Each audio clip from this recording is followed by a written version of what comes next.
శ్రీమాత్రే నమః. ఈరోజు 45వ శ్లోకం. అంతకంటే ముందు ఒకసారి 44వ శ్లోకాన్ని చెప్పుకుందాం. భోగైశ్వర్య ప్రసక్తానాం తయాపహృత చేతసాం వ్యవసాయాత్మిక బుద్ధి సమాధౌ న విధీయతే. 45వ శ్లోకం. త్రైగుణ్య విషయా వేదాః నిస్త్రైగుణ్యో భవార్జున నిర్ద్వంద్వో నిత్యసత్వస్థః నిర్యోగక్షేమ ఆత్మవాన్. త్రైగుణ్య విషయ అంటే మూడు గుణాలు అన్నమాట. త్రై అంటే మూడు, గుణ్య విషయ గుణాల యొక్క విషయాలు. ఆ మూడు గుణాలు ఏమంటే సత్వ, రజస్, తమస్. సత్వగుణము, రజస్ గుణము, తమస్ గుణము గురించిన వేదాలు. నిస్త్రైగుణ్యో మూడు గుణాలకు అతీతుడవు, భవార్జున అవ్వు ఓ అర్జున. నిర్ద్వంద్వో ద్వంద్వాల నుండి విముక్తుడు అంటే సుఖాలు దుఃఖాలు మొదలైనవి. ద్వంద్వం అంటే సుఖ దుఃఖాలు అలాంటివి అన్నమాట. నిత్య సత్వస్థ ఎల్లప్పుడూ శుద్ధ సత్వగుణంలో నిలిచినవాడు. నిత్య సత్వస్థ అంటే సత్వగుణంలో నిలిచినవాడు, నిత్య ఎల్లప్పుడూ.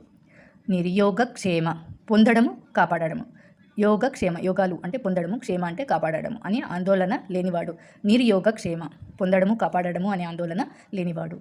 ఆత్మవాన్ ఆత్మజ్ఞానం కలిగినవాడు లేదా ఆత్మలో స్థిరమైనవాడు. ఈ శ్లోకం యొక్క అర్థం: వేదాలు మూడు గుణాలకు సంబంధించిన విషయాలను చెప్తాయి. ఓ అర్జున, నీవు ఆ మూడు గుణాలకు అతీతుడవు కావాలి. సుఖదుఖ ద్వంద్వాలకు లోపడక శుద్ధ సత్వంలో నిలిచి పొందాలి, కాపాడాలి అనే ఆందోళనలు లేకుండా ఆత్మలో స్థిరుడవై ఉండాలి.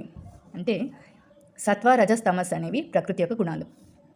గుణాల ప్రభావంలో ఉంటే మనసు బంధనంలో ఉండిపోతుందన్నమాట. వీటిలో ఏ గుణంలో ఉండినా కూడా మనసు బంధనంలో ఉండిపోతుంది. గుణాలకు అతీతంగా ఉంటే మోక్ష మార్గం సులభం.